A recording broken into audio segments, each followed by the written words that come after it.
ዛሬ በቂርቆስ ክፍለ ከተማ ወረዳ 04 በአብዮ ቅርስ ከፍተኛና ሁለተኛ ደረጃ ትምህርት ቤት ተገኝተናል። በዚህ ደግሞ በርካታ የተቀናጀ ከተማ ግብርና ስራዎች ይገኛሉ። አቶ ጌታቸው አለሙ በወተት ላምና በዶሮ እርባታ ላይ ተሰማርተው የኢኮኖሚ ተጠቃሚ ሆነዋል። አቶ ጌታቸው አለሙ እባላለሁ። የከተማ ግብርና ከብት አርቢ ነኝ። የጀመርነው 2006 ላይ ነው። 2006 በአንድ ጊደር ነው የተጀመረው እና ከዛ ጀምሮ ነው ለዚህ ደረጃ የተደረሰው። አሁን ላይ ያለነው ያው በተመራቂ ከፍተኛ ማዕረግ ላይ ነው ያለነው እና የስራ እድሎችም ብዙ ወደ 4 ሰራተኞች አሉ እዚህ ቤት ውስጥ። እንደገና ደግሞ በእርጎ ቤት አለን። እርጎ ቤት ላይም እንደዚሁ 2 ሰራተኞች አሉ። የስራ እድልም በከፍተኛ ደረጃ ላይ ፈጥረናል ማለት ነው።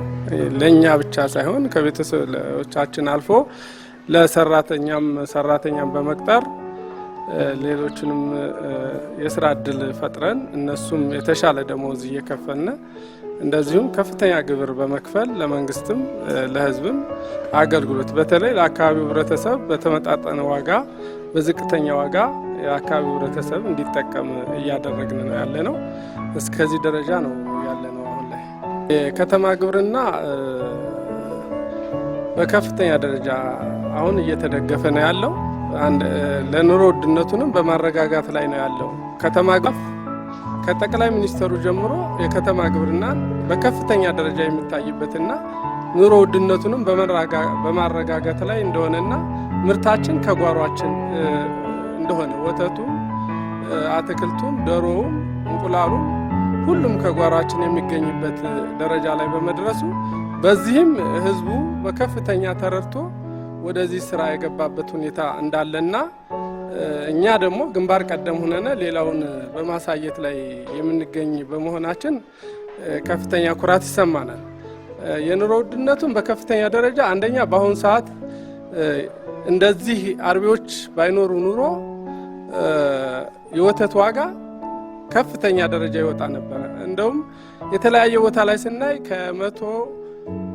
ከመቶ እስከ 150 ድረስ የሄደበት አለ። እኛ ጋር ግን በመቶ ነው እየተሸጠ ያለው። ህዝቡን በዝቅተኛ ዋጋ እንደውም 100 የገባው ቅርብ ጊዜ ነው እንጂ 80 ብር ነበረ።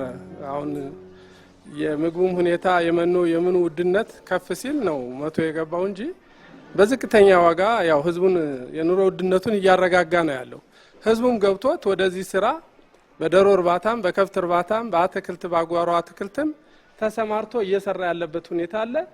ይህ ነው የሚባል አይደለም። አሁን የመንግስት ድጋፍ ከፍተኛ ድጋፍ ስላለ ከፍተኛውን ውጤት በማምጣት ላይ እንገኛለን ማለት ነው። የሚገኘው በቀን እስከ 350 ሊትር አካባቢ ይገኛል። የቂርቆስ ክፍለ ከተማ ወረዳ 04 አርሶ አደርና ከተማ ግብርና ጽሕፈት ቤት ኃላፊ አቶ ስለሺ እሸቱ በወረዳ አስተዳደሩ በተቀናጀ ከተማ ግብርና ስራዎች ላይ የተሰማሩ ዜጎች ከራሳቸው አልፎ ለበርካታ ዜጎች የስራ ዕድል መፍጠር መቻላቸውን ገልጸዋል። እንደ ጽሕፈት ቤት ኃላፊው ገለጻ በወረዳው 6 ማህበራት በተለያየ ከተማ ግብርና ስራዎች ላይ በመሰማራት ተጠቃሚ ሆነዋል። እንደ ወረዳችን ያው በርካታ ተግባራት ነው እየተፈጸሙ ያሉት። በወረዳ 4 በቆዳ ስፋትም በጣም ሰፊ ነው። በህዝብ ቁጥርም በጣም ሰፋ ያለ ቁጥር ያለ ነው። እኛ ግን ከተማ ግብርና ላይ ትኩረት አድርገን የምንሰራቸው በርካታ ነገሮች ናቸው። የመጀመሪያው እና ዋነኛው ተግባራችን ምንድነው? የህዝብ ቁጥሩን በርካታ ስለሆነ በዛው ህዝብ ቁጥር ልክ ምርትና ምርታማነትን ማሳደግ ነው። ምርትና ምርታማነትን ስናሳድግ በተለያዩ ዘርፎች ነው። አንደኛ የከብት ልማት ነው። የከብት ልማታችን እዚህ ጂሴ እና ጂሴ አካባቢ ላይ ብቻ 6 ማህበራት ይገኛሉ። 6 ማህበራት ይገኛሉ። እነዚህ 6 ማህበራት እያንዳንዱ ማህበር ቢያንስ ከ20 በላይ አንዳንድ ማህበር ላይ ከ20 በላይ ከብቶች ይኖራሉ ማለት ነው። እነዚህ ከብቶች ያው በቀን ያው ቀደም እናንተም እንደሰማችሁ በቀን ብዙ ሊትር እያንዳንዱ ማህበር ወተት ያገኛል። ይሄ ወተት ለአካባቢ ማህበረሰብ በቅናሽ አንደኛ መንግስት ብዙ አስተዋጽኦ ስላደረገ ይህን የመሰለ ሼድ ገንብቶ መንግስት በተለያየ በተመጣጣኝ ክፍያ እያስከፈለ ለዜጋው ለማህበረሰቡ የተሻለ አቅርቦት እንዲኖር በተመጣጣኝ ዋጋ ማህበረሰቡ ይህንን የከብት አስተዋጽኦ ወይም የከብት ከሚገኙ አስተዋጽኦችን እንዲያገኙ ነው። አንደኛው ወተት ነው። ወተት ሌላ ቦታ እስከ 150 ብር ከዛም በላይ ነው የሚሸጠው። እኛ ወረዳ ላይ ግን ለዚህ አካባቢ ማህበረሰብ በ100 ብር ጀምሮ ነው እየቀረበ ያለው። ስለዚህ በዛው ልክ ወተት ይመረታል። ወተቱ ቀጥሎ አይብ፣ ቅቤ በሰፊው የሚመረትበት ሁኔታ አለ ማለት ነው። ስለዚህ እዚህ ጋር ያሉ 6 ማህበራት እያንዳንዱ ማህበር በስሩ ሰራተኛ አለ፣ በርካታ ሰራተኞች አሉ። እነዚህ ሰራተኞች ደግሞ አንደኛ እንደ መንግስት እኛ ትልቁና ዋነኛው ነገር ዜጎች ለራሳቸው ብቻ ስራ እድል መፍጠር ሳይሆን ለሌሎችም ስራ እድል የመፍጠር ቻንስ ስላላቸው እነዚህ ደግሞ 6 ማህበራትም ቢያንስ ከ30 በላይ ሰራተኞችን አሁን በውስጣቸው ያስተዳድራሉ። እነዚህ ወሩን ጠብቆ ክፍያቸውን ይከፍላሉ። እነዚህ ሰዎች ደግሞ በራሳቸው ጉያ በርካታ ባለትዳር የሆኑ አብዛኛዎች አሉ፣ ልጅ ያላቸው አሉ። ያንን ነገር እኔን መነሻ አድርጎ የሚያስተዳድሩበት ሁኔታ አለ ነው። ከዛ ውጪ ሌላ በተጨማሪ ንብ አለን። እዚህ ጂሴ ግቢ ላይ አንድ ማህበር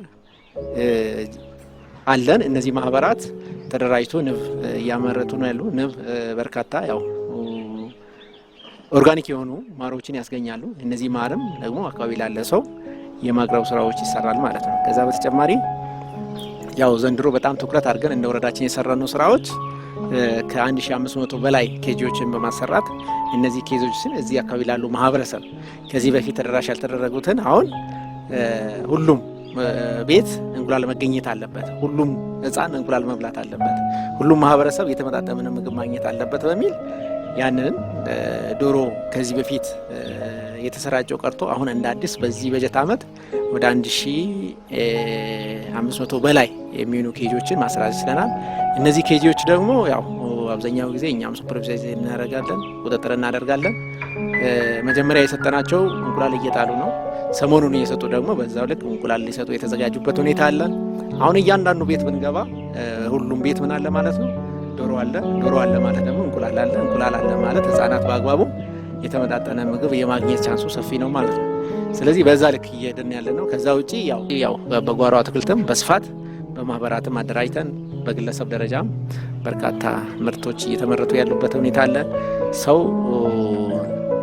ሁሉም አይነት ነገሮችን ከጓሮ እንዲያገኙና ያንን ነገር ያመረቱትን ለልጆቻቸው ለራሳቸው እንዲሰጡ እንዲበሉ ጤንነታቸውን እንዲጠብቁ የምግብ ዋስትናውንም እንዲያረጋግጡ በደንብ በትኩረት እየተሰራበት ያለ ሁኔታ ስላለ እንደ ወረዳ 4 ጥሩ ጅምሮች አሉ፣ ጥሩ ስራዎች አሉ። እነዚህን ነገር ትኩረት ሰጥቶ ማስቀጠል ያስፈልጋል።